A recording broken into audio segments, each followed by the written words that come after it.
I think I just drank Clint Eastwood's water. Thank you. Well, thank you so much. Thank you so much for having me here today, and thank you so much for doing this convention here in Florida. You know, before I begin, thank you. Before I begin, this is such an important night for our country. I want to take just, with your permission, just a few seconds to talk about another country, a country located just a few hundred miles away from this city, the country of my parents' birth. There's no freedom or liberty in Cuba, and tonight I ask for your prayers that soon freedom and liberty will be theirs as well.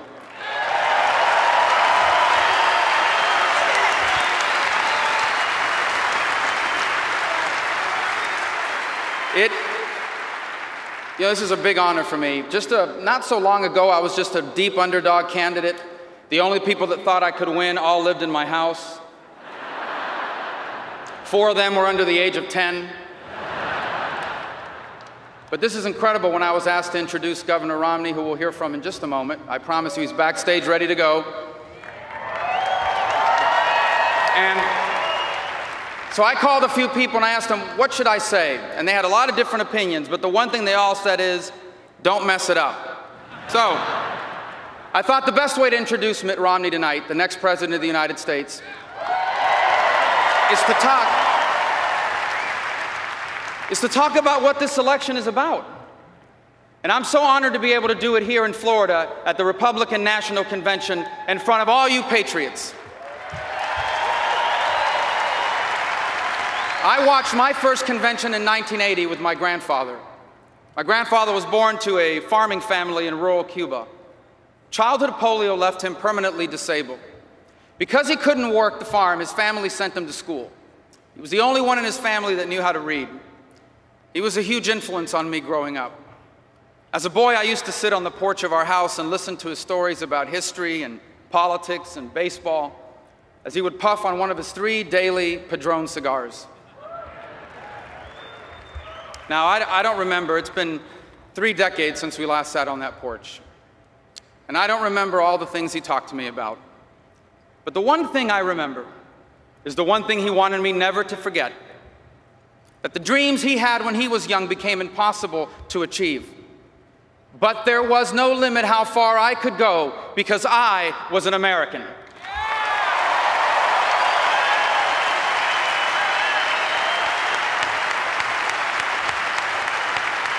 Now, for those of us, here's why I say that. Here's why I say that, because for those of us who are born and raised in this country, sometimes it becomes easy to forget how special America is. But my grandfather understood how different America was from the rest of the world because he knew life outside America. Tonight, you will hear from another man who understands what makes America exceptional.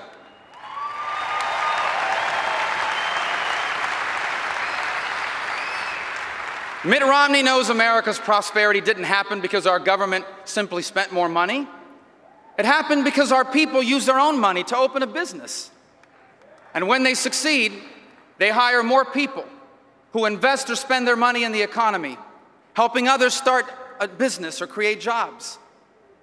Now, tonight, we've heard for a long time now about Mitt Romney's success in business. It's well known. But we've also learned that he's so much more than that. Mitt Romney's a devoted husband, a father, a grandfather, a generous member of his community and church, a role model for younger Americans like myself. Everywhere he's been, he's volunteered his time and talent to make things better for those around him. And we are blessed that a man like this will soon be the president of these United States.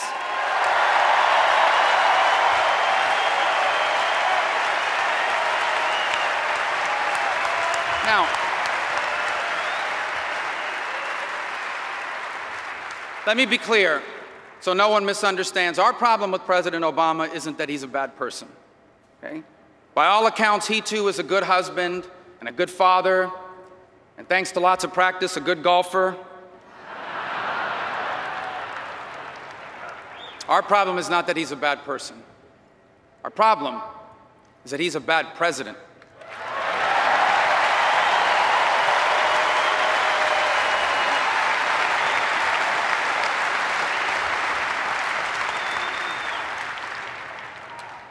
You think he's watching tonight? Because his new slogan for his campaign is the word forward. Forward. A government that spends $1 trillion more than it takes in? An $800 billion stimulus that created more debt than jobs? A government intervention into health care paid for with higher taxes and cuts to Medicare, scores of new rules and regulations. These ideas don't move us forward. These ideas move us backwards.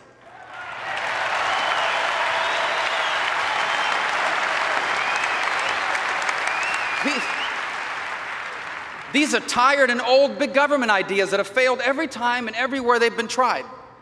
These are ideas that people come to America to get away from.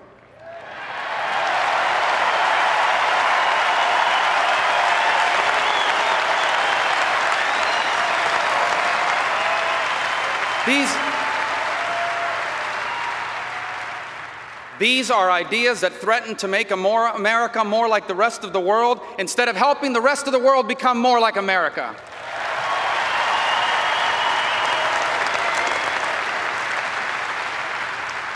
As for his old slogan, under Barack Obama, the only change is that hope is hard to find.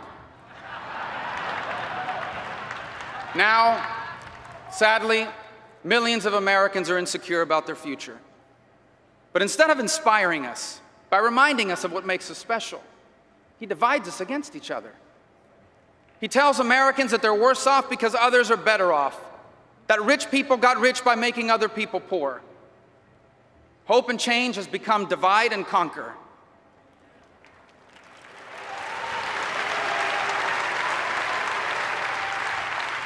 But in the end, this election doesn't matter how you feel about President Obama, because this election is about your future, not about his.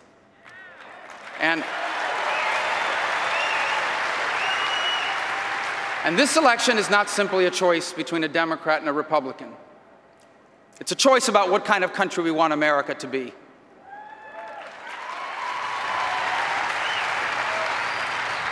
And as we prepare to make this choice, we should remember what made us special.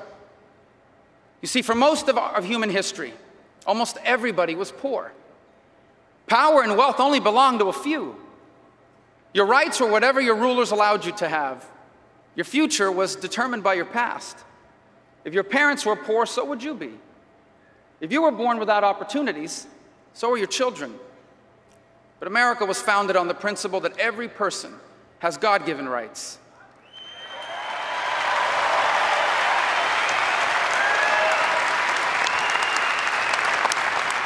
Founded on the belief that power belongs to the people, that government exists to protect our rights and serve our interests, and that no one should be trapped in the circumstances of their birth. We should be free to go as far as our talents and our work can take us.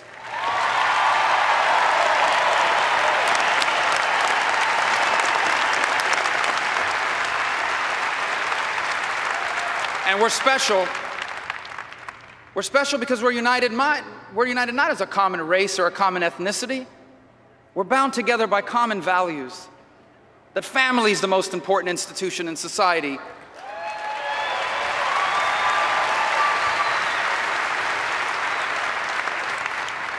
And that Almighty God is the source of all we have.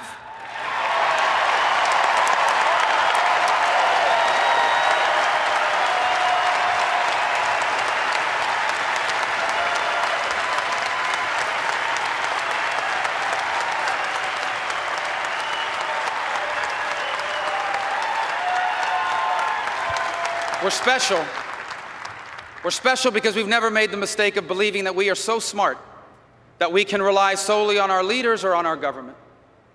Our national motto, "In God We Trust," reminding us that faith in our Creator is the most important American value of them all.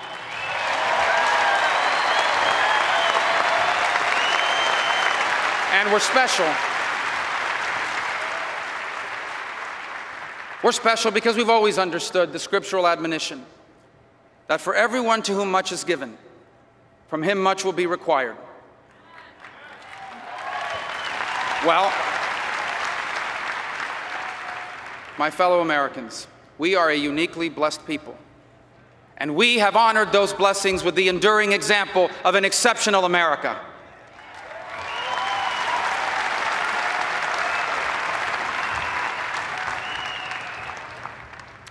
I know for many of you watching at home tonight, the last few years have tested your faith in the promise of America. Maybe you're at an age when you thought you would be entering retirement, but now because your savings and investments are wiped out, your future is uncertain. Maybe after years of hard work, this was the time you expected to be your prime earning years, but instead you've been laid off and your house is worth less than your mortgage. Maybe you did everything you were told you needed to do to get ahead.